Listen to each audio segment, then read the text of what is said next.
Hello, everyone, and welcome to Dice Roll, the Queerest Pathfinder Podcast on the planet, where you answer hard questions like, what are the effects of a 10th level Pride Parade ritual? Everyone in the immediate area of 50 miles becomes gay. Yeah, Okay. that's actually true. Or trans. Or trans. There are going to be some of you that get all of the above. Yeah. Some people won't think that it's worked. Some people only Yeah. get 1, some people get 5. Some people will be like under the effects and they'll be like, well, I'm still cis and straight. And that's where they're wrong, but it'll take them a little while to get there. That's You may true. not realize it first, but those gay thoughts will Yeah. come to you. Can't catch me, gay thoughts. You guys remember that meme? Actually, you know what? I'm going to ask each of you, do you guys remember the first time you encountered something gay? Because I do. Oh. I want you to know that the first time I ever encountered something gay online, I used to frequent the Bulbapedia forums, for Pokemon, and I was maybe 12 years old, and there was a user, and her username was Lesbian Torterra, and her icon was a Torterra sprite from Diamond and Pearl that had been recolored to be a gay flag, and I remember as a child being like, Torterra can't be a lesbian. Lesbian Torterra, if you're out there, I hope you know that you literally changed my life. If you're out there, you changed something in Derry, and you should know. I can't remember the first thing I ever saw that was gay on the internet. It was probably, I'll be real with you, it's probably some yaoi. But the first gay experience that I ever had was just being gay and liking girls as a little child. Because I straight up just thought that was normal, and I liked both boys and girls. I think that's so fucking funny to me. When you told me that for the first time, I was like, how the hell did you skip all of the guilt and all of the everything? I've and never just had assumed that it was totally normal. I just really liked them, and I thought that was a thing that everyone went through. My first experience with gay stuff on outside of my own family was yaoi. It was I love yaoi. I'm pretty sure it was Hetalia Yaoi or something. It was 2010. Okay. Oh my god. My first experience was my aunt on my dad's side. She was a lesbian, and she's one of my favorite aunts, one of my favorite relatives, honestly. My brother and I spent a lot of time with her, and we were always excited when she was around. Great aunt, love her to pieces. You get to have a lesbian aunt? Yeah. Fuck you, KK. And I hung out with her a lot, so that explains a lot about me, I guess. Yeah, I was literally thinking, that makes sense, yeah. And experience online, most likely yaoi. You know what? That's actually really funny. All three of you were exposed through gay yaoi. Meanwhile, I had a pure and righteous encounter with gay Torterra, and I was never the same. I think it's funny. Okay. Would we like to play some Pathfinder? Yes. Mm-hmm.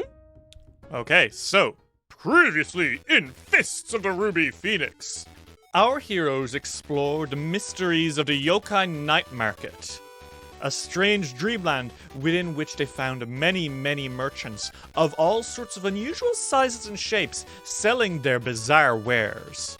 After going on a shopping spree like no other, the Radiant Winds woke up from this dream and continued their search for the rest of the Conch of the Deep fragments. They came across a lake with a hill in the middle of it, atop which a strange tree with stranger fruit grew.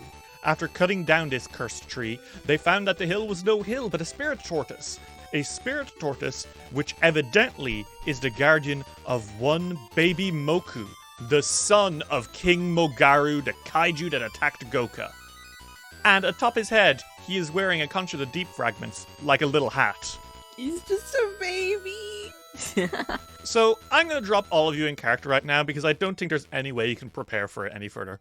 You all stand in a clearing with a lake and a giant spirit tortoise looking down on you. And that's not even the strange part. And right there, you see Prince Mokku, the son of King Mogaru, a giant dinosaur baby about the size of an elephant, with big wide eyes, blunt teeth, pinkish red scales, rows of spikes down his back and 2 tails. And every once in a while, when he gets very excited, he'll shoot out a little gush of lava breath lasers into the air as he's kind of like stomping around. He's just full of life and vigor. And I want to ask you all, how the hell are you all doing? Great. Fantastic, even. Senku can't lie. He thinks that Mokku's really fucking cute. As you're looking at him, Senku, he trips over something and he kind of like flails a bit on the ground before getting back up. Senku nearly starts crying. I think Masami has the urge to pet Mokku, but is like, that is a baby kaiju. I think that thing can still fuck me up. Yeah. I don't want to provoke it, but at the same time, it's baby. Certainly, as you're all kind of staring at Mokku, the spirit tortoise cranes his neck very slowly and looks down at all of you and says, "Oh, you are all familiar with little Mokku's father, then? Wonderful." Mokku kind of like flicks his tongue in the air and tastes the air a little bit, and I think he's like starts approaching you, Masami. Nip, nip. Is he licking Masami? No, at the moment he's just like tasting the air. Oh, hi, He's gonna eat you. little guy. Like fucking. He lets out a chirp and now he licks you. Yeah. Okay. Thank you.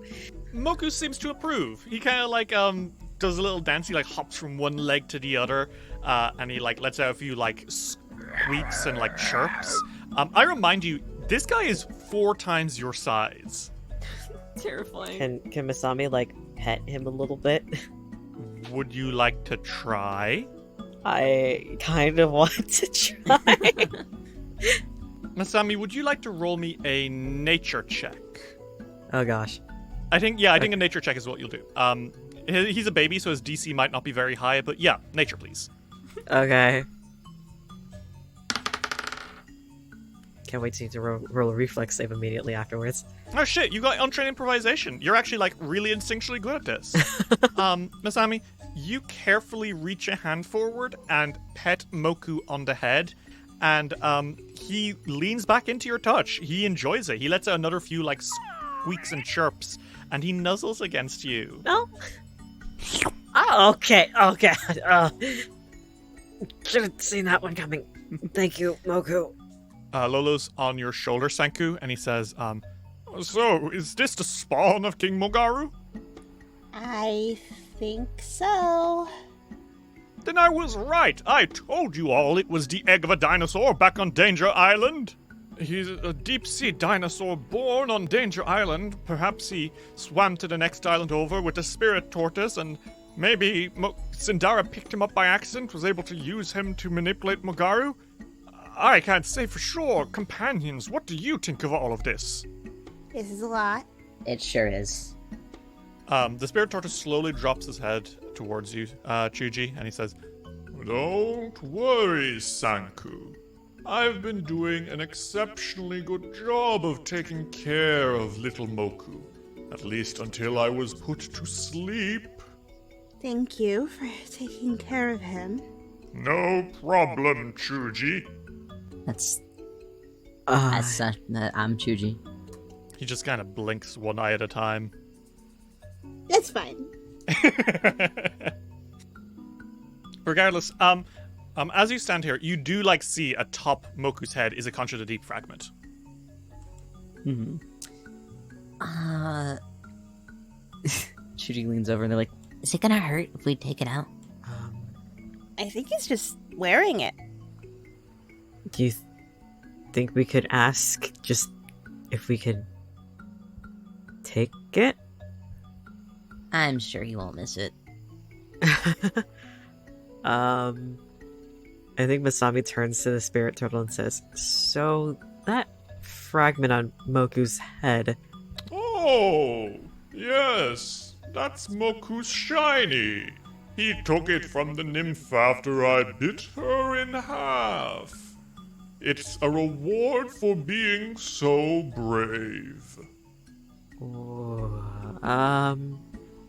we need that. Well, I'm sure if you asked nicely, Mokku would be very happy to share with his friends. Masami looks back to Mokku. Moku's rolling around in the mud. Oh, Mokku.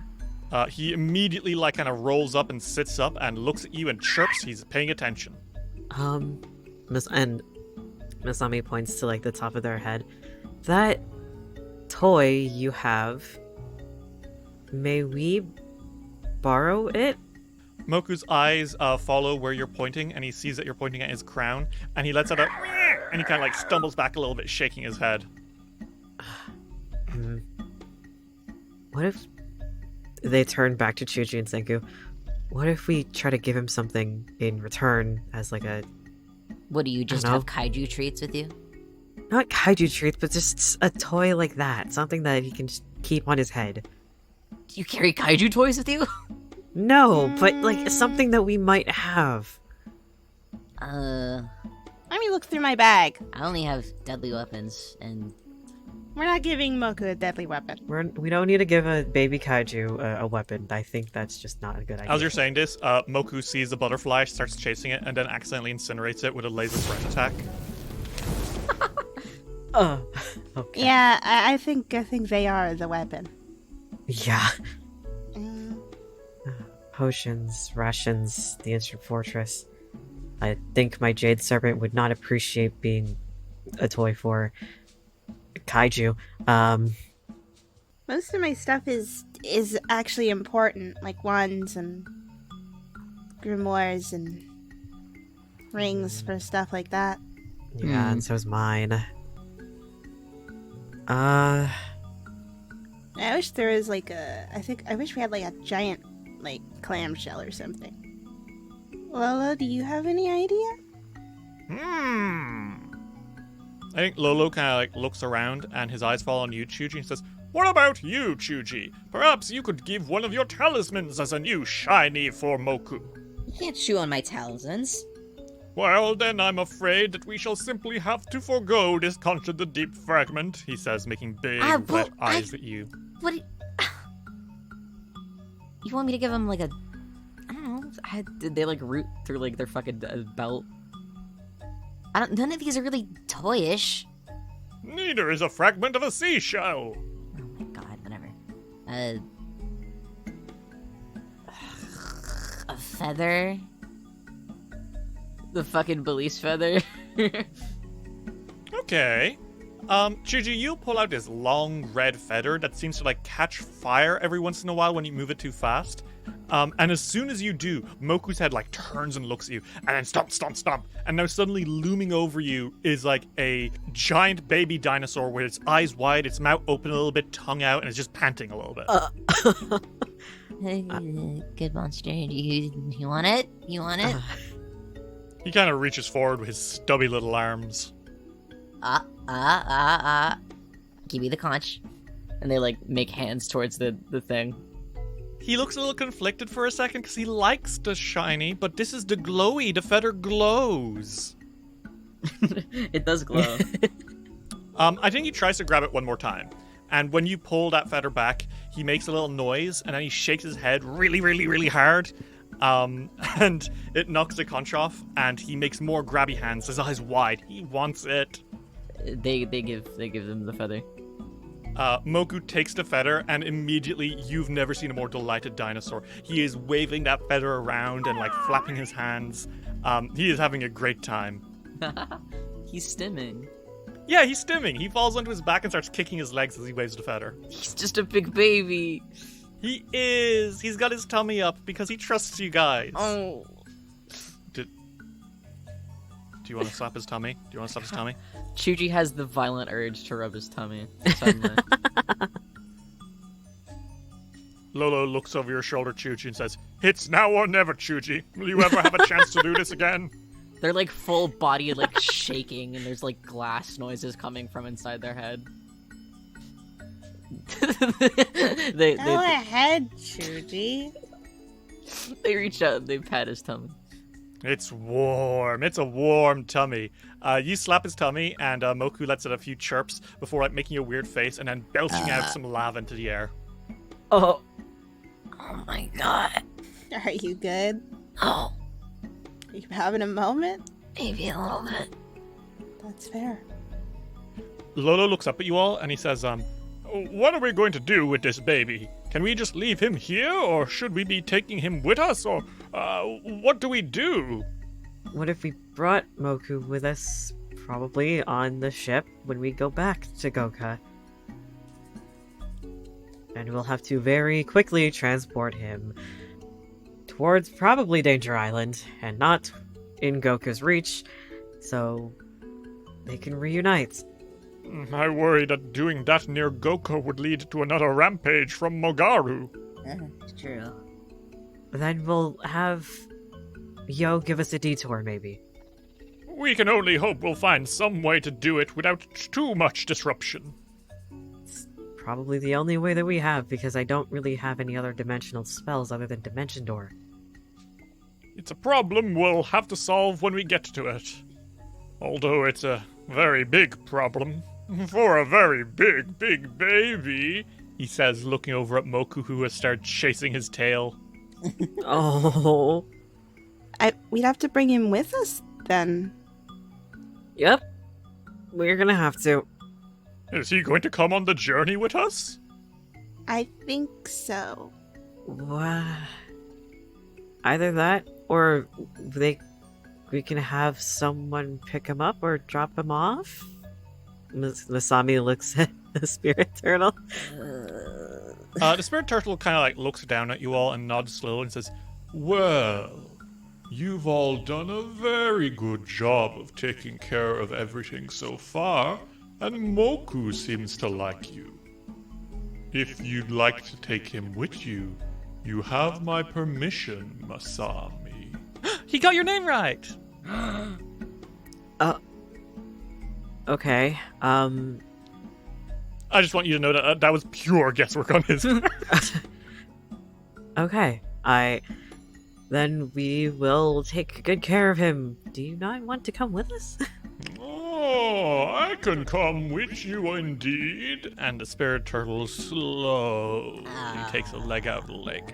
And he slowly takes the other leg out. And he slowly drags himself out of the lake. Boom. Boom. Hey man, it's alright. You really don't. You don't have to. Oh, perhaps it's best I stay here. Yeah. You do that. As the spirit tortoise slowly slinks back into the lake, he says, good luck, adventurers, on your journeys. See magnificent things, do magnificent stuff, and have fun with Mokku, but keep him safe. And with that, his head slinks back under the lake, and after a few bubbles blow up, and he kind of shakes himself back into shape. You know, the damnedest thing is, you cannot tell the difference between him and a regular island. God. And Mokku lets out another little roar before, like, stomping in circles around you guys. What the fuck do you do now? Well, we now have a child. Oh man. How are we gonna... How are we gonna fucking do this? I am not sure. Part of me wants to leave him in the care of Yo and the others. I don't know. I know that we can handle baby kaiju, but they could get hurt. Well, that's why I said part of me. The other part wants Mokku to come with us, but at the same time, remember the places that we need to go to. Fuck. Do you think our guide will be able to keep him safe while she's also standing in the background?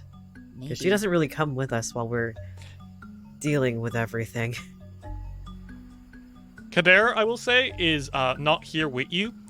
She is on the edge of the clearing, kind of just staring into the night sky, almost like on default mode.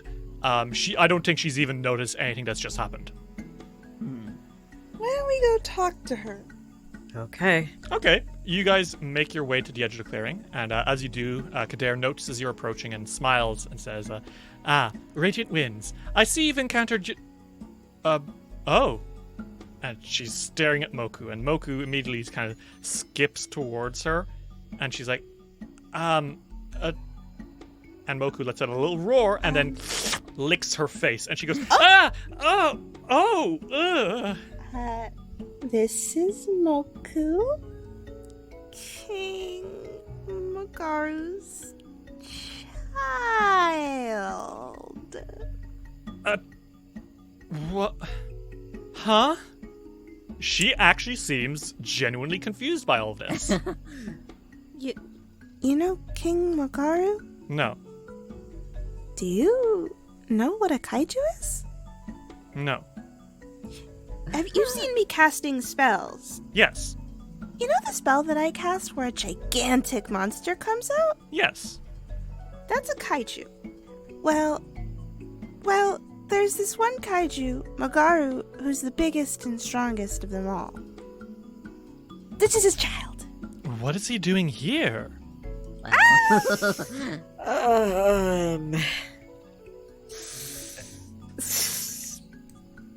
How do I put this?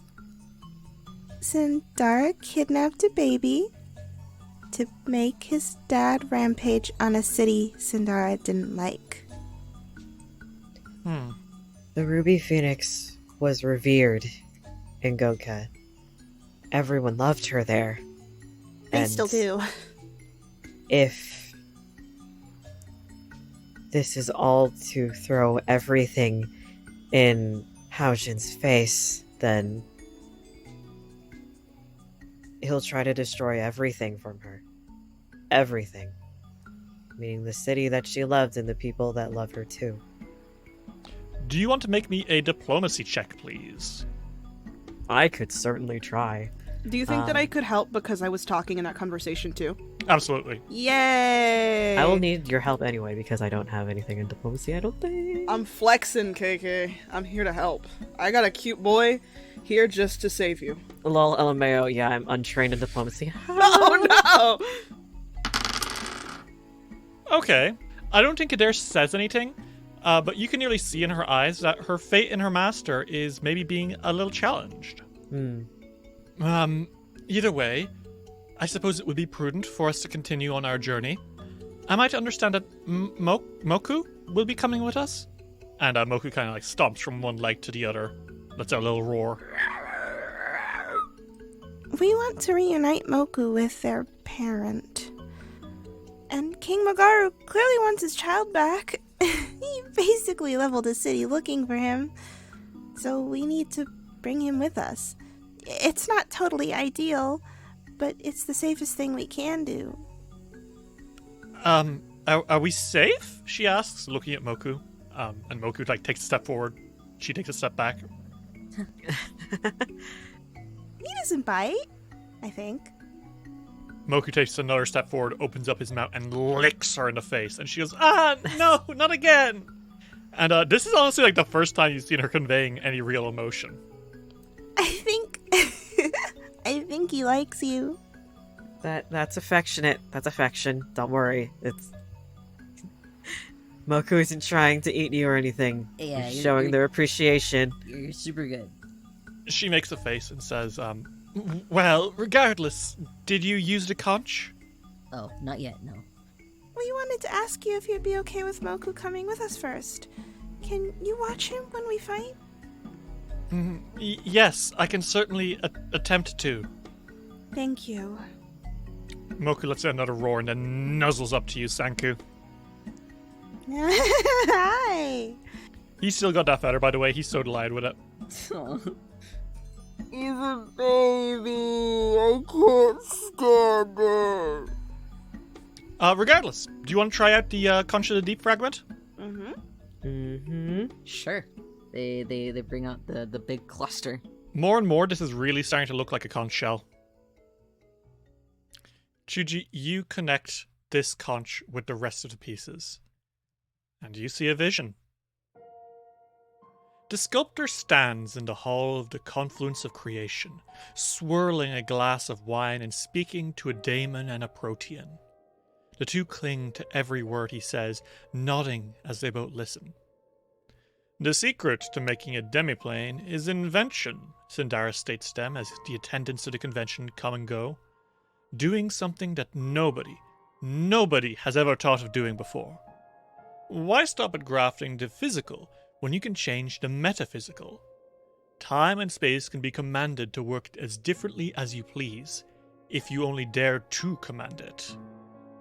The two listeners nod quickly, eyes wide. So wise, the protean hisses.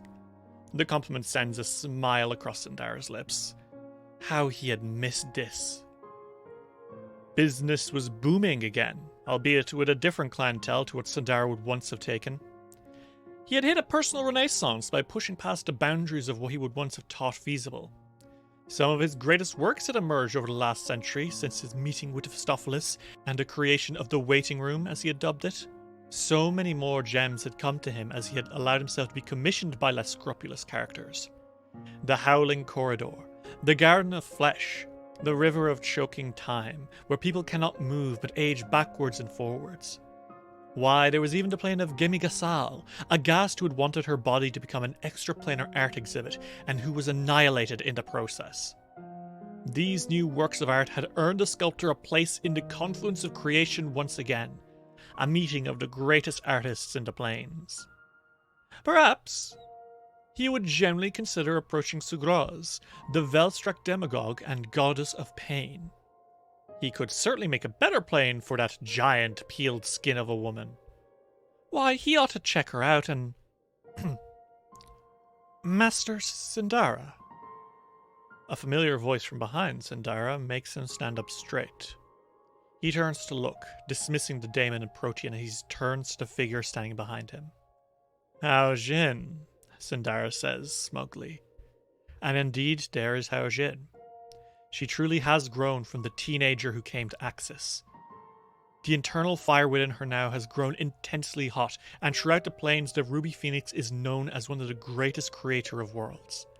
The Hao Jin tapestry is the envy of all, and none hold a candle to her. None, perhaps, except her teacher, rising from her shadows to reclaim his title. It is good to see you again, Hao Jin. You've truly helped grow the community of extraplanar creators. We owe you greatly. Sindara's smile does not reach his lips. Hao Jin does not immediately reply, looking up to him with a strange face. Walk with me, he orders. It has been too long. The Ruby Phoenix bows her head and walks alongside him. It has, she says hesitantly. I had tried to visit you many times, but your plane became unreachable some time ago. Sindara does not respond to this. Well, I'm sure you were very busy with your many projects, he deflects. I hear you've stopped taking commissions, focusing on expanding your existing portfolio. How noble.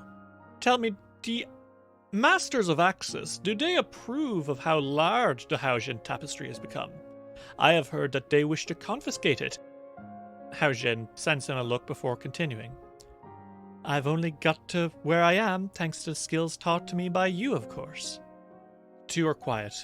Music swells in the background. That same song that he hummed the first time he met her. I did not think this was your type of scene, Hao Jin, Sindara remarks. I assumed you to be above conventions of artists now that you're more of a, shall we say, a museum curator? Not particularly the type of thing that requires position at the confluence of creation. All those artifacts you've collected.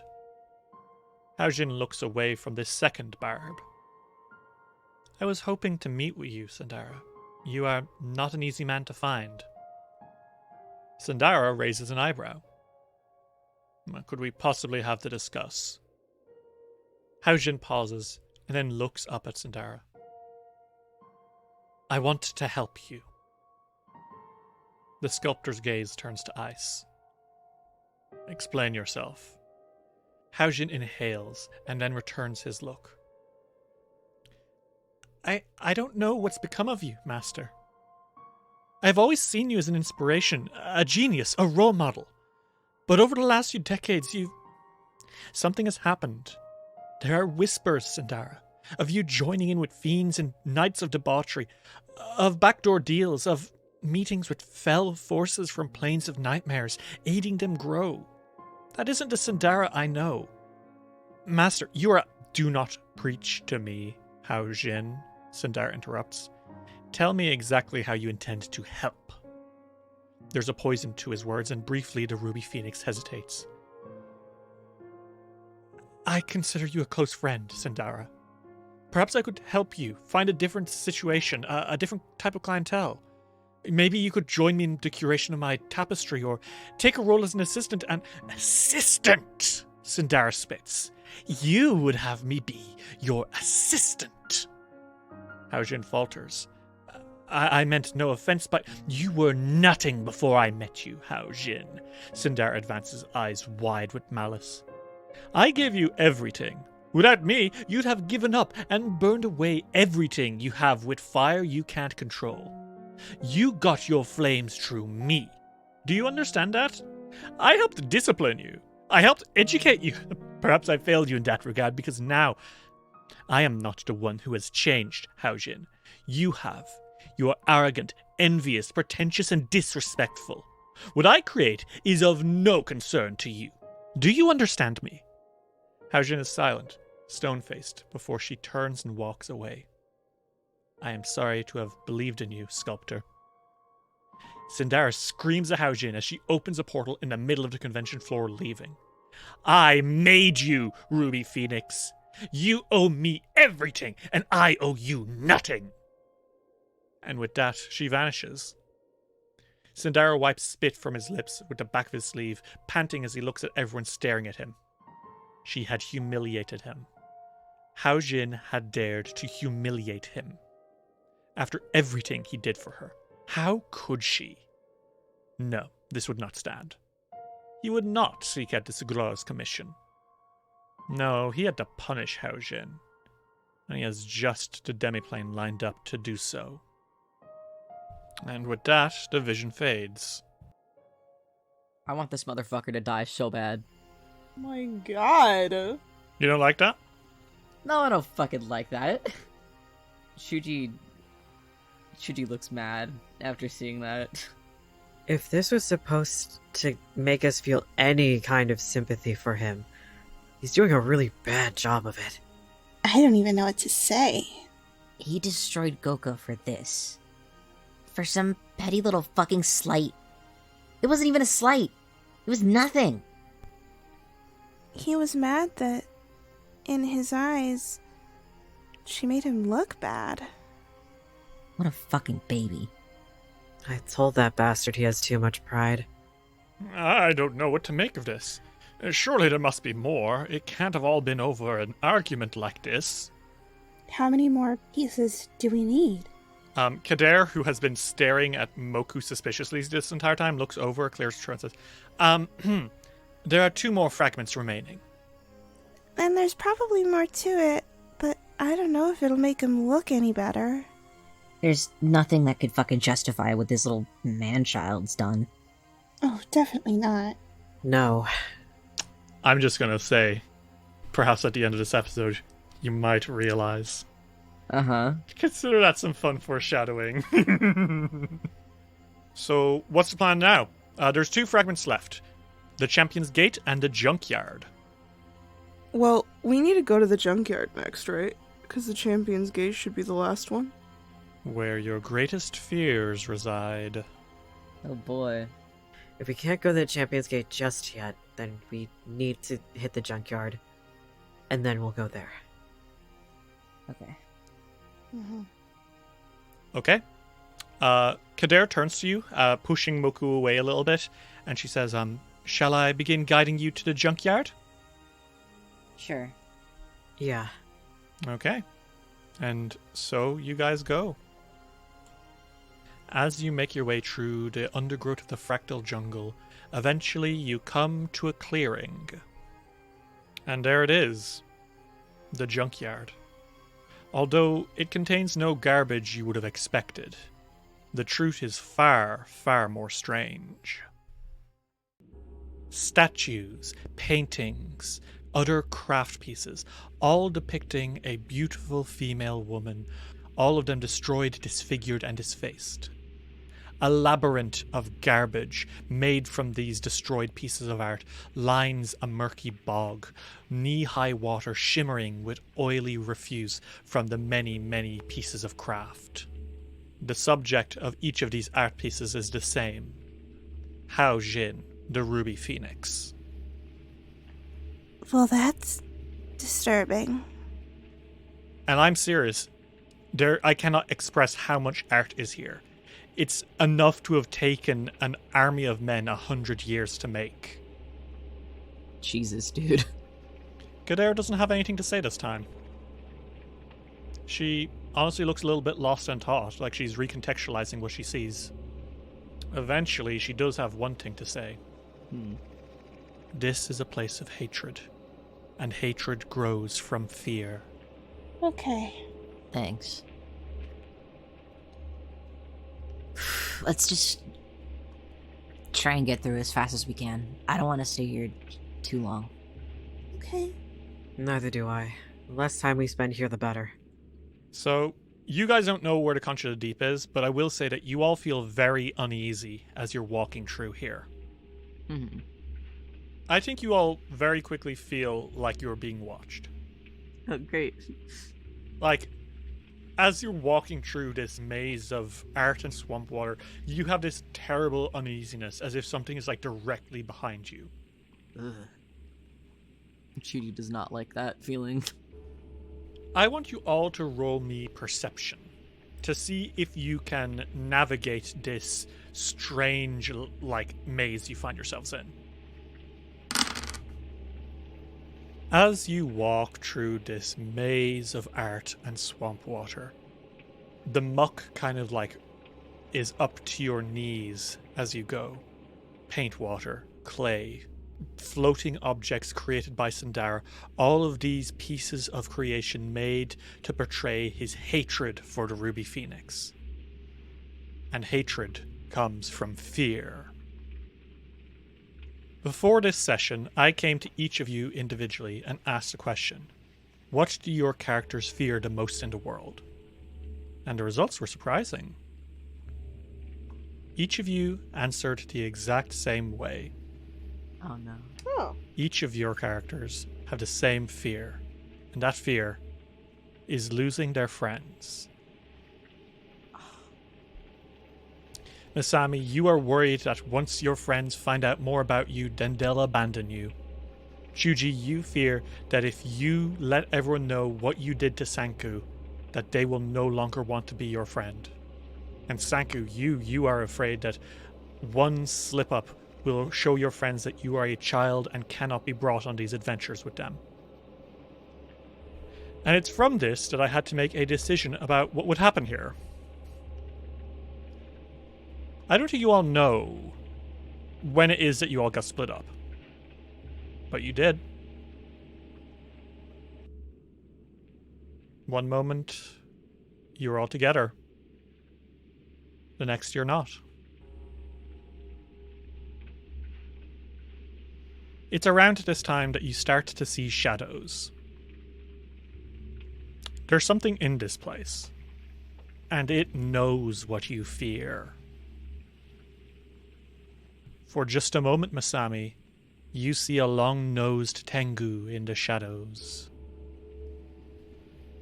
For just a moment, Chuji, you swear you can hear the footsteps of that giant kaiju Alru who almost took your life. But these fears, they are not connected to the fear of almost losing your friends. They are unique and individual to you. Your fear. If I want something that connects all of your fears, I need something that is tied to the moment where all three of you were closest to losing your friends. Jesus Christ. But there is one moment. One moment that has defined your characters since before the adventure even began. a single moment tied to your fear, Sanku. And it is to you that the fear reveals itself.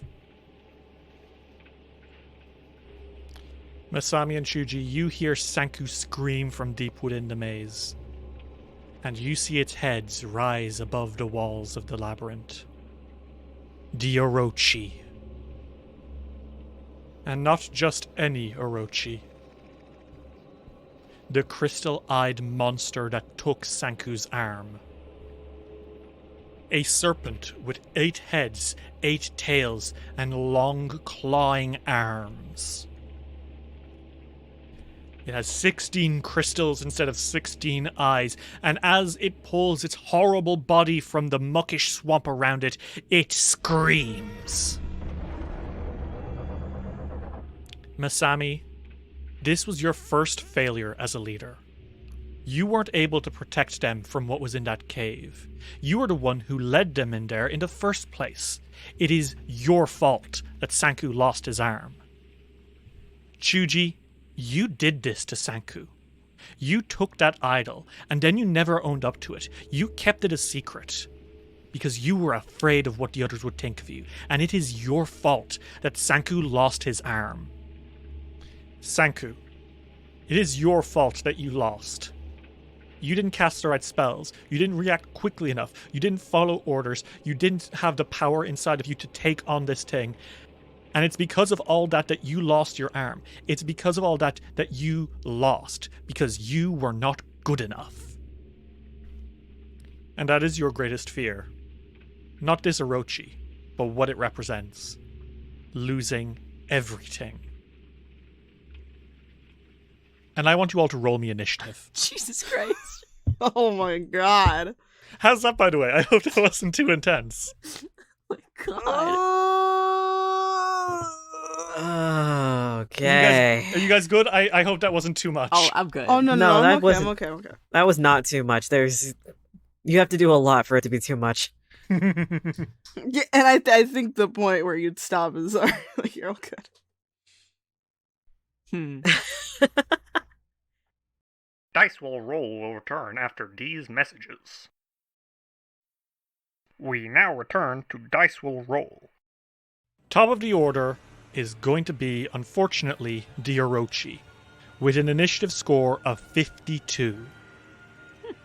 I think you can all see it. This thing is size gargantuan. It is the size of a hill, and it is rearing up from above the above the walls of this maze, roaring and hissing with those 8 heads. Mm-hmm.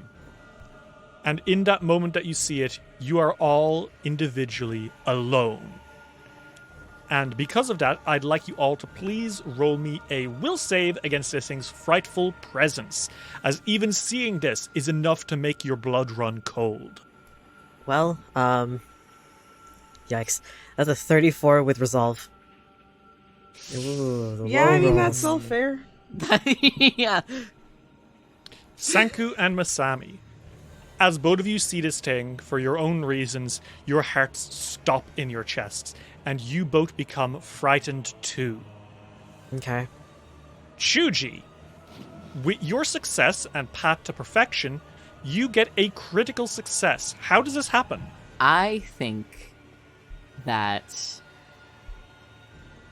since Shuji has opened up about what they did, they aren't as scared of it anymore. And I think as soon as they see the Orochi, it kind of flashes in their mind that I can do this. I can kill that. I can kill that now. I'm so much stronger than I was. So I don't think their first thought is, I'm scared of this thing. I think their first thought is, I'm going to kill that thing. I'm going to give you a hero point, because that's juicy as fuck. Regardless, it is the Orochi's turn. Sanku, by the way, I will also say that Lolo is not with you. Awesome. I will also let you know that this thing has colossal reach, and it is as such that it turns around and whips at you with one of its tails. Awesome. And Sanku, that is a 47. Is that a hit? Yeah. Okay, Sanku, that is going to be 41 mental damage, as its attack doesn't just attack your body, it goes for your very fear. Awesome. And now, as a free action, it's going to use Improved Knockdown to make an athletics check to just swipe you off your feet. And that is going to be a 45 against your Fortitude DC, Sanku. I mean, it's 27 plus 10, so I think it succeeds, but doesn't critical succeed? So basically, this tail, as it's kind of emerging from the muck, it swipes into you, Sanku, and knocks you sprawling and knocks you prone. And now, as it pulls itself fully out of the muck, a muck that is far too shallow for it to have been hiding, its tail is going to continue swiping around, and in fact, with its incredible reach, it's going to be able to hit Masami from across the map. Whee! Okay. One of those tails swings out Masami, and it collides with you, and that is a 39 to hit. That's a miss. Okay, just as it's about to make contact, Masami, you dodge out of the way, and you are not swiped by this tail. With its last action, one of the heads picks up a giant golden statue of Hao Jin and swirls it around in the air before launching it directly at you, Chuji. That is going to be a ranged attack. That is a 37 to hit. 37 is a miss. Okay, Chuji, the statue is launched towards you, but you dash out of the way as you're continuing your charge towards the Orochi. Chuji, it is your turn. As this thing is turned to rubble, you are charging it, you're running directly at the Orochi. What do you do with your 3 actions? I want to fucking cloud jump towards it so I can beat its ass. Absolutely. Make me an athletics check and launch yourself over all the obstacles. Here's my plus 32. God damn. There's a 50? A 50? Holy shit, Chuji, that's a 100... A cloud jump triples your jump range. With 2 actions, you move 150 feet through the air over the entire maze at it. Oh, I'm also in Dragon's Dance. Chuji, you are rushing, then you leap across the map, scaling everything in your way as you are kind of like shonen style, up in the air, and as you're at the top of your arc, one of the heads of the Orochi looks up at you and you are pummeling downwards. What do you do with your last action? I kick all 3 of its fucking heads. I do flurry blows. It's got 8 of those. Oh, damn. 8 okay, heads. well, I kicked fucking 2 of them. Okay, and are you specifically attacking a head? Yeah, I mean, I think that they are jumping down on to the Orochi. Okay, I'm asking, are you aiming for the head or for the body? For the head. Okay. Chuji, make me that attack roll. You're making me anxious. No, go for it. I'm serious. Okay. 43 and a 47. 43 is a hit, and 47 is going to be a crit. Woo! Let's go. So roll me that damage. 33 and 54 damage. So it's going to be 87. Chuji. Hey, what's up, bro? In one insane attack, you destroy one of its 8 heads. Oh, shit! If you do 60 damage specifically to a head, it loses that head. Shuji coming out of the sky to be like, I think the fuck not, and just crushing one of its heads. Dragon Stance, did you say? Yeah. Yeah, okay, I think basically what happens is you kick so hard that you explode one of the Orochi's head. Gross. Okay. Sanku, Witch Prince of the Sea. How are you doing? I don't know that he's well right now. This is literally your worst nightmare coming to kill you. Yes, that's true. That is actually so true right now. Okay. I will say, even as you're falling back and fending off these jaws coming for you, you see Chuji arc through the sky and then take out one of those heads. Okay, well, that makes him feel better. Much farther than we got last time. Yeah, you actually landed a blow this time. Want to know a fun fact? Yeah. The Orochi was this level when you first encountered it too. Like, you're seeing how high its rolls are, how high its AC is. Imagine fighting that at level 8. Holy shit. Sanku, your worst nightmare is coming down on you. It has 7 heads, all of them full of teeth coming for you. What do you do? I think he's going to use his entire turn. I don't even think that he's thinking. It just, I it just happens. I think he's going to cast Summon Draconic Legion. Mostly because he wants to put things between him and it. You can do that. It will shoot out one of its heads and make an attack of opportunity at you. Sure. That is a 46 to hit, Sanku, which is 1 away from being a crit and wasting your turn. Awesome. So that's going to be 47 damage, Sanku. Now... Okay, so Sanku, how does this Draconic Legion happen? I think that his magic nearly moves on its own to protect him. A wall of dragons, and they attempt to get between them. On arrival, the Draconic Legion breathes out 2 blasts of energy. It's a 120-foot line and a 60-foot cone. They can't overlap, so I'm not entirely sure where the other one would go. But I'm gonna need a reflex save. Okay. That is a 44, Sanku. It does save. Okay, so he'll take half of 10d8 damage. Still pretty solid. Mm-hmm. Half of 56 cold damage. Okay, so that's gonna be 28 damage to the Orochi. So this happens as this swarm of dragons materializes out of the air and swirls into the Orochi, biting, clawing at it. And because this is an incarnate summoning spell, they are actually physically taking up that space. So they're actually creating a block between you and it. So good call there. Yahoo! And Sanky, you can hear Lolo's voice somewhere off in the distance as he is surging towards you from who knows where, saying, Sanku! Sanku, where are you? Oh, don't worry, you can defeat it! Please! But maybe it's because of Chuji, maybe it's because of Lolo, but Sanku, you are starting to feel a little bit less afraid. Mm-hmm. You are now only frightened 1. Woohoo! Masami Takahara. Mm-hmm. We've seen now how Sanku has reacted. We've seen how Chuji's reacted. You are now standing in front of one of your greatest fears. The first thing you were never able to protect your friends from.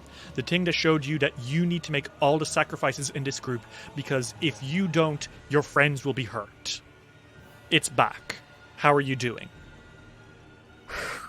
I think that for a second Masami is stunned. It's been a while since they've had to even think about seeing this thing again. And now that it's in front of them and in front of their team and they're separated, Masami, I think, just can't move for a second. There's a part of them that thinks that it's going to play out exactly as it happens, but this time there's no one escaping. Like they were fortunate enough to last time. But when they see Chuji literally leap out of the sky and take out one of its heads, when they see the Draconic Legion, they snap out of it for a second. They remember Hiroshi's teachings and breathe. And I want to say that when they saw the Tengu head, or not the Tengu head, but the Oni's mask, Mm-hmm. they had the head taking katana out. Ooh, you've had it. Wait. The head taking katana against a creature with 8 heads? Well, Yes. 7 heads now. Yes. And they spring into action. So they are going to use one action to move immediately next to the Orochi, flanking it with Chuji on the other side of the the way here. And they are going to go for an immediate spell strike. Attack of opportunity. That's right, it has another one. It has a second reaction? Well, actually, Masami, you'll be so glad to know, it actually has 8 attack of opportunity. Well, 7 because of the heads, huh? Well, 7. Got it. So Okay. it's gonna bite Okay. you, Masami. It sees you Okay. coming and it swings a head down, Fucking fangs bring it bared. on. It's gonna get you, and not one. Holy shit. Get fucked, idiot. Okay. So that means oh my god, unintentional move? You are moved 10 feet in a random direction. This movement triggers reactions.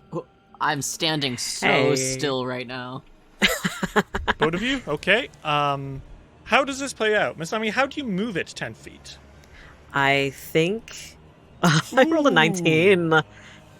Ooh, okay. It's it doesn't trigger Vorpal, because that needs to be a nat 20 it has to for be it a nat happen. 20. But, Yeah.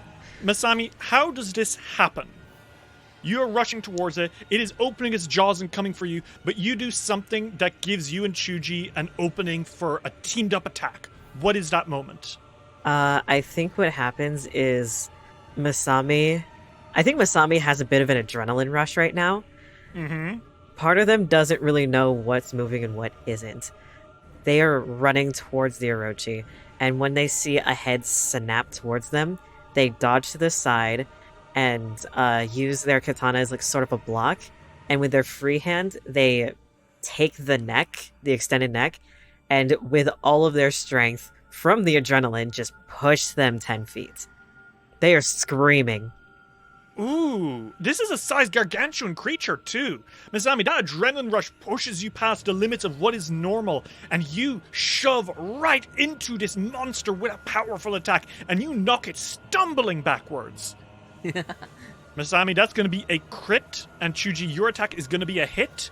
Both of you, roll me that damage. Damage from the head taking katana is 63.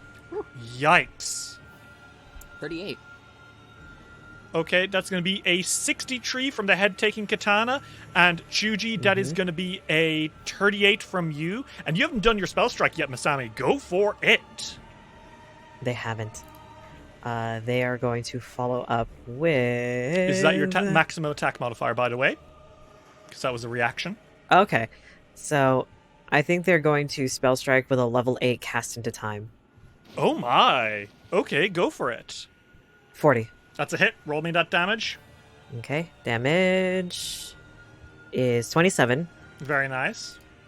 Then the spell strike, 58. Holy shit! 58 mental and bludgeoning damage? My god! Yep, and I think when they have that neck in their hand, they kind of claw it a little bit, and their claws do come out a little. And they say, as it's being cast into time, it's not gonna happen like that. Not again. I won't let it happen. And because of that, Masami, your frightened condition drops by 1. Masami, you rush in and you savage this thing. Like, claws, blades, everything. You are destroying it. And between you and Chuji, you do almost 200 damage in one turn. But it's not going to be enough. Because as it recovers from this attack and gains its ground again, it does something awful. It howls. As all 7 of its heads all draw back, and as one, they scream into the sky with this awful, pulse-stopping howl. Masami and Sanku, both of you are still frightened, but Chuji, I think you are angrier more than anything. Yeah. And the Orochi now is going to use Orochi Flurry, which all of its 7 heads are going to start lashing out, and it's going to attack each of you at its max attack modifier. Okay. Fuck, man. Does a 52 hit all of you? Yeah, it hits me. It's not a crit, though. That is a crit for me because I'm frightened. I'm pretty sure that's a crit. That is indeed a crit. That is going to be 49 damage, and double of that to Masami and Sanku, as these heads surge forward like sharks in the water. Their fangs pierce into you and start trying to rip you apart between them. You are all extremely injured by this terrible attack, and it is enough... Oh, hold on. Hold on, Sanku. You don't take that damage, because there is something between you and the Orochi. Oh, right. The heads are trying to get to you, Sanku, but they are blocked by your Draconic Legion, which surges forward and is actually taking up all the space between you and it can't actually reach over the Legion, it can't get through. This thing, the Legion takes up space, and that space is blocking off the Orochi completely as it stays between 2 maze walls. It's guarding a choke point for you. Yay! And because of that, you take 0 damage. Holy shit! Yeah, double checking. I The win. Draconic Legion is size gargantuan. It completely walls it off. Oh my god. I win. Certainly, the Orochi heads plunge into the dragons and start ripping at them, but it's not going to do much to them.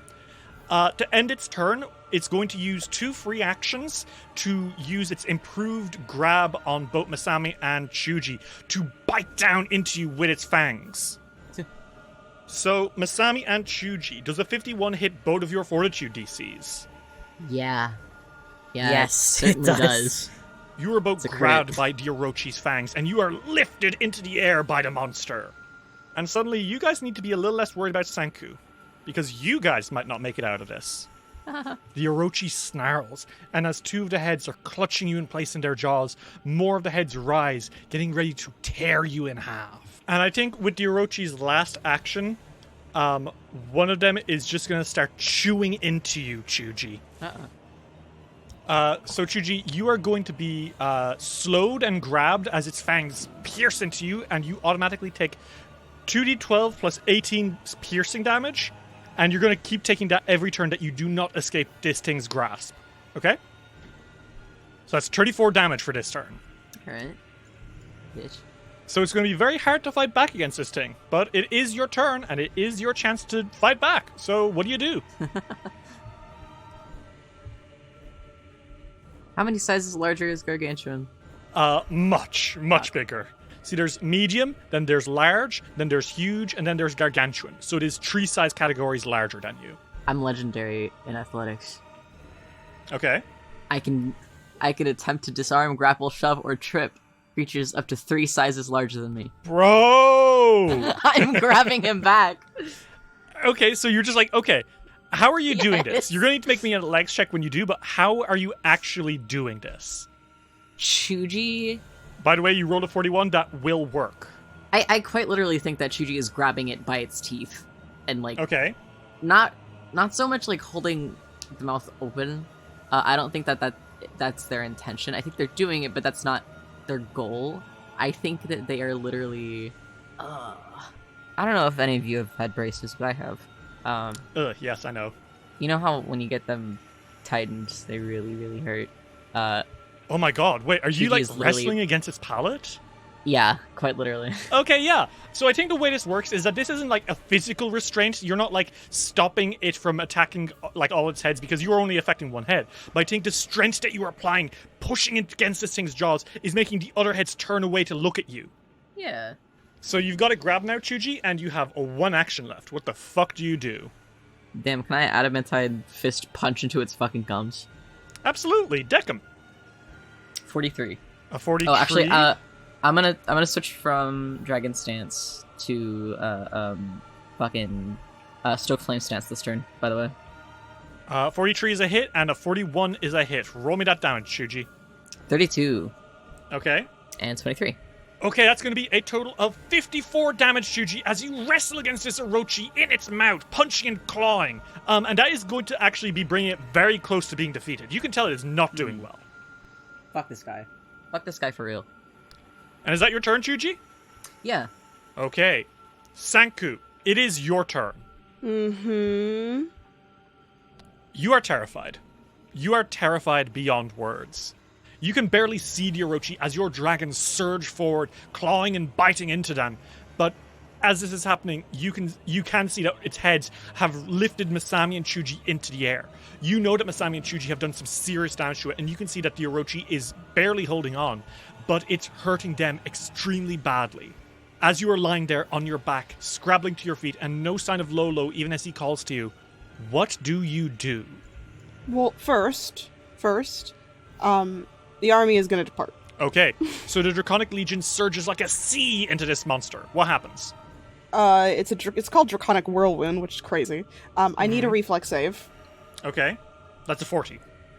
That does save, barely, but it saves. Mm-hmm. So it'll be half of 98 slashing damage. That's 21 or 22. I can't. It's 43. Half of that is 21 or 22. 21, that's right. Okay. And then they depart. So the Draconic Legion, it surges into this creature and rips and tears before vanishing back into the astral plane or wherever it came from. Sanku, what do you do now? You have three actions that didn't take any of your actions, but it's quite scary. You are in a bad position. What do you do? I think he's going to cast Elemental Betrayal. Okay. With water. Okay. And then I think he's going to cast Hydraulic Push. Okay. It is very distracted by Chuji, so its AC is really low. Do your best. 43. Yep, that is a critical hit, Sanku. It is? Oh my god. Holy shit. Oh my god. 60 damage. Or double that, I guess? 60 times 2, 120 damage, plus whatever it is from your elemental betrayal. It doesn't really matter right now. How do you defeat your nightmare? The blast of water goes, like, straight through, like, its heart. Like, through its chest and out the other side. I don't even think Sanku's thinking when he does that. Like, he's just trying to kill it. But I think that it goes straight through. In through the chest and out through the back. Sanku, you shoot right through the Orochi's heart, and it lets out a scream through its many mouths before it dissolves into purple dust and explodes into nothingness. And you've done it. You've faced your fear. I think Sanku drops to his knees and he's like,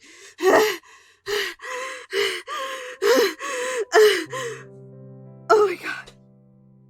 Hey. And she, like, jumps down, slowly approaching. It's okay. It's okay.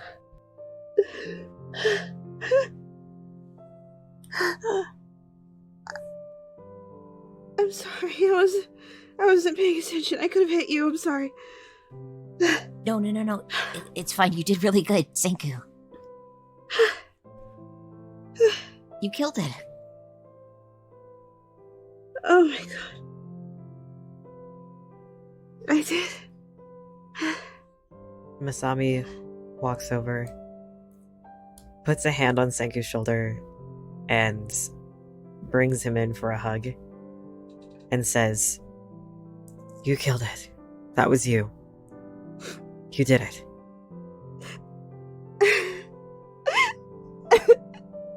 He hugs them back and he hides his face in their neck. I'm sorry. Hey, come on. There's nothing to apologize for. I got really scared, and then you were all gone, and then it showed up. I was terrified too. I'm just glad I was able to find both of you. Or at least, Chuji found us. I, kinda sprung into action, huh? Yeah. What matters is that we're fine, right? Uh-huh. Okay. It was quite literally something that attacked us when we weren't ready. And it caught us by surprise again. You don't have to apologize for being afraid. It's a human emotion. It's an emotion that we all have. It's not something that we can easily shut down. Never be afraid of being scared. What matters is how you handle it, right? You handled it like a fucking champ. Chuji, like, ruffles Sanku's hair. I casted Summon Draconic Legion without thinking. Well, it worked. Sometimes it's good not to think. Yep. Sometimes it's okay. Sometimes it's just better to do something rather than stay stuck in your own head. And then, out of nowhere, you hear, "Ah!"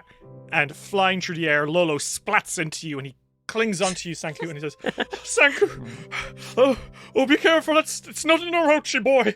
Don't be worried. It's some sort of nightmare monster. It's not the real deal. You can do it." Wow, you came just in time, man. Huh? Well, I didn't do that. I just killed it instead.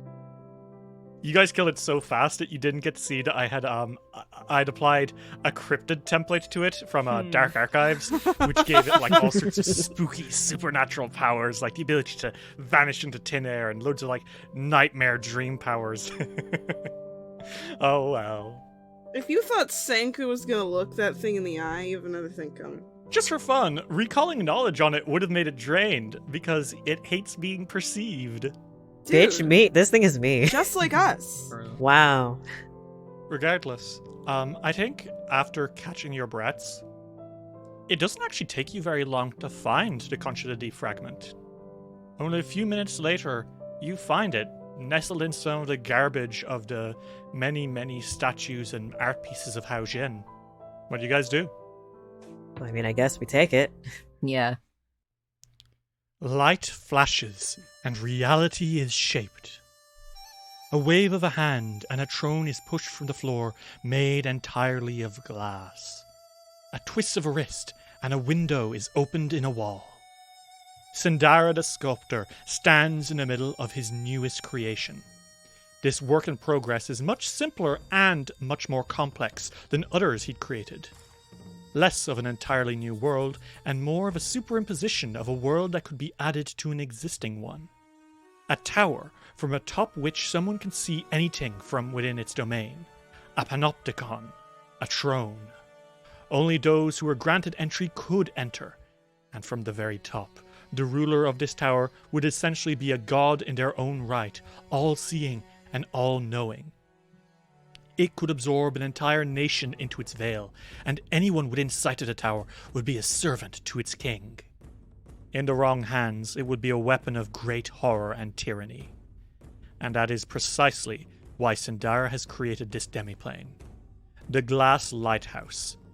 A gift to the cruel ruler of Huanggo in Golarion. A smirk crosses Sindara's lips. Oh yes, Twilight Lord Zhang Daesung had spent the entire bank of his nation on this tower, but soon it would not matter. The lighthouse has a particular ability. Time does not work the same way here. A moment on the outside is 1,000 moments inside. Should he need to make a decision, rather than spend months finding the perfect strategy, he could simply spend that time inside here, and then outmaneuver his foes by returning after seconds of their time. This is the true power of the Glass Lighthouse. Temporal control would make the Twilight Lord the most dangerous man in Golarion. He would rule over his foes like nobody had ever done so before. It would be a triumph for despots everywhere, and with a work like this, Sindara could... A flash of fire announces the arrival of someone else behind him.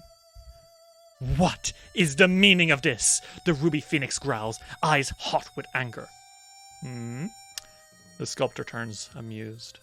Oh my, how Shin, you made your way past my barriers. Have you come to apologize? Know that I reject any apology from you with a...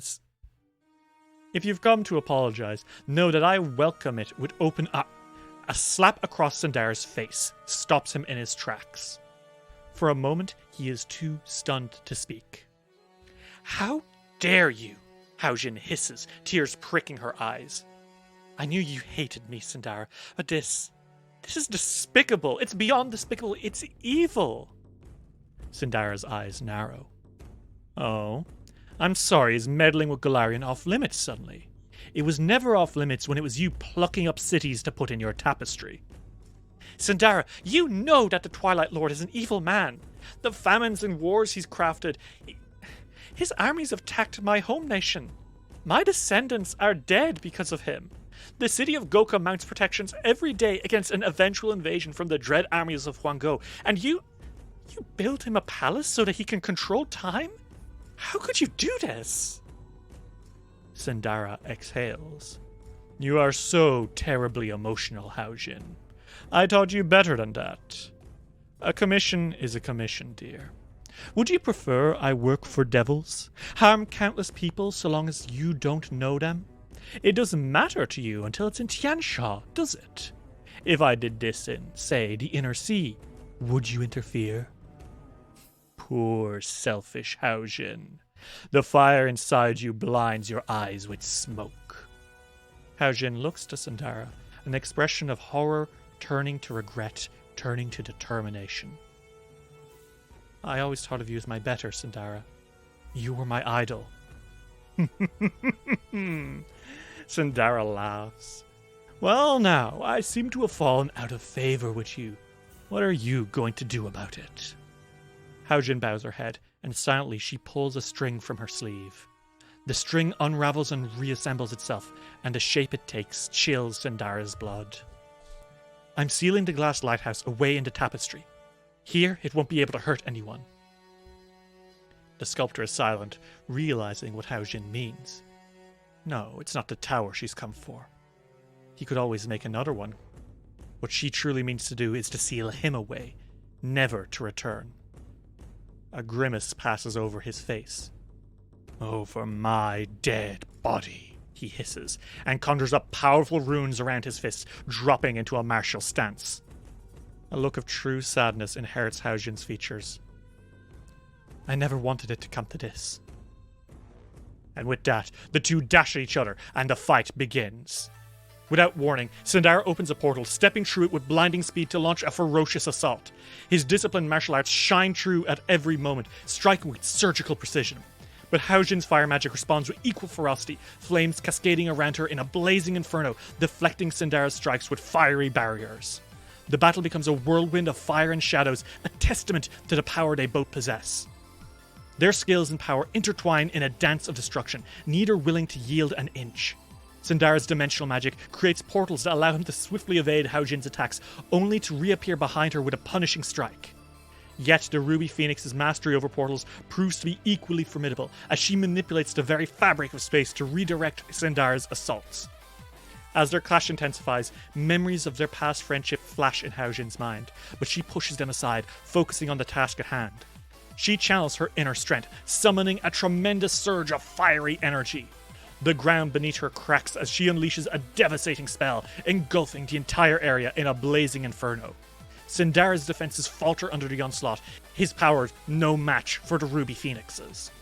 With one final resolute strike, Haojin drives Sindara to his knees, the sculptor's defiance waning. The battle has taken its toll on both combatants, sweat-soaked and weary, but in the end,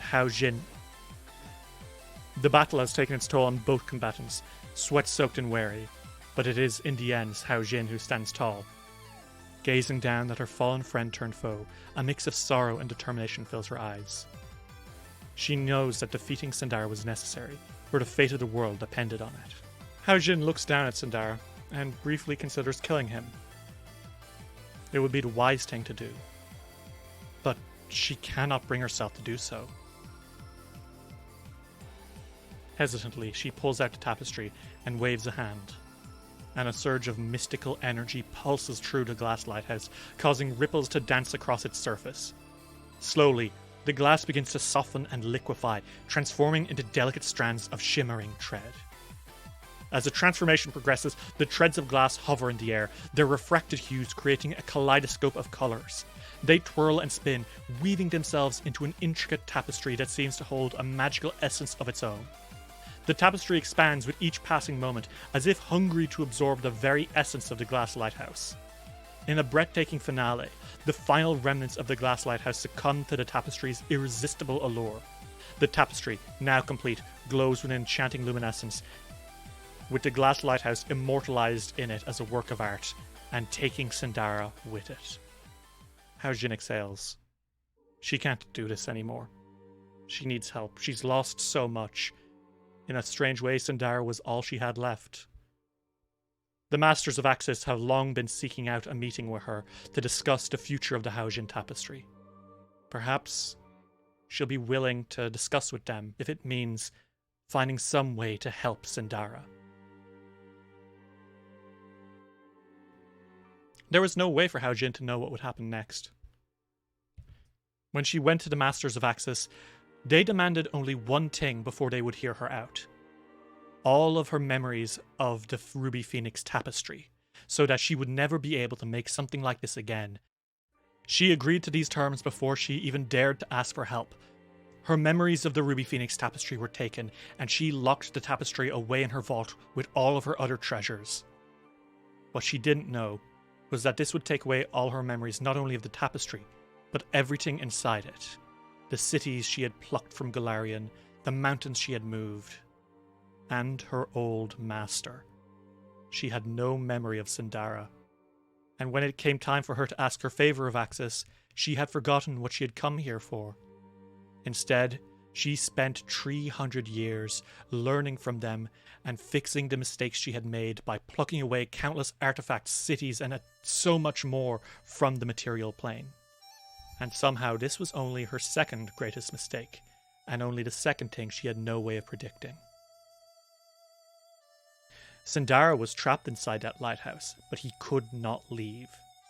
And every moment spent inside of the glass lighthouse is 1,000 moments elsewhere. So a day would become 1,000 days. A year would become 1,000 years.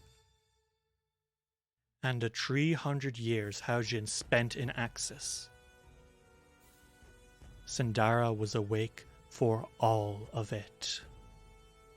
300,000 years. And the vision ends.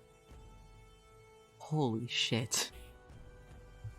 300,000 years. I want to say skill issue, but that's fucked up. Holy fucking shit. All alone. As all three of you stand in this junkyard filled with effigies of hate of Haojin, suddenly it all starts to make a little bit more sense, doesn't it? Anyone would go fucking bonkers. Yeah, that's crazy. Lolo speaks up and says, Is Sindara even aware that she has no memory of the tapestry's contents? I don't think so. I don't think he does. I don't think he'd care. I still think he's a big baby loser, but honestly, I think I might be pretty mad, too. I don't know if that news would make him any less furious about spending 300,000 years in a lighthouse.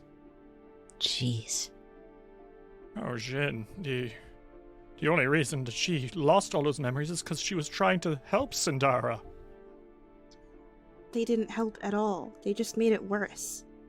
So much worse. I suppose the Masters of Axis thought she was dangerous, stockpiling all these artifacts, taking them from their rightful places in the universe. Well, now, because of what they did, because they didn't pay attention or help. Do you remember what she said at the meeting? She said that when she went to the Masters of Axis, it was to show off her thing. She literally didn't even remember why she spoke to them. I think they're kind of sitting in it, and Chuji kind of just like furrows their brow. And you're like, But how did she call his name when they were fighting? Or when she saw him? Flashback. As Mugaru rises out of the sea and that horrible music begins to play, Haojin's head snaps up and she says, Sindara, you fool. And flashback to present. She couldn't have lost every single memory of him. Something's wrong about this. It's weird. I don't really understand. Maybe something triggered her memory? This is weird. I don't like this. I suppose we had better head to the final challenge awaiting us, The Champion's Gate, the final hungry ghost. Maybe then things will start to make a lick of sense again. I really hope that Tino's toughest is there. I hope so as well. Me too.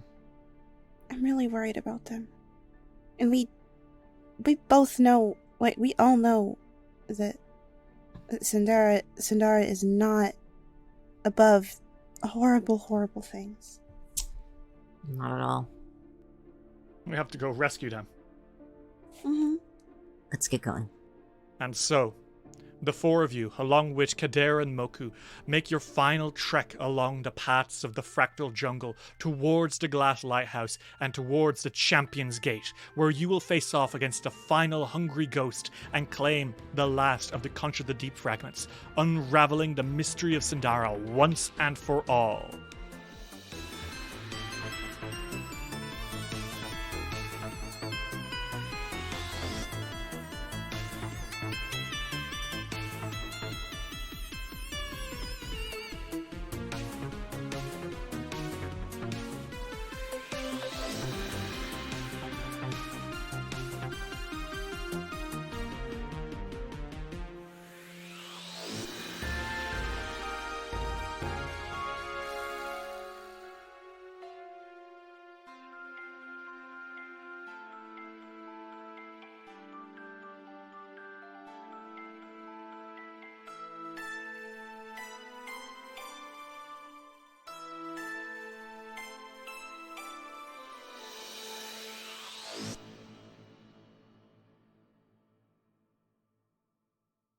This episode of Dice Will Roll would not have been possible without the support of our patrons.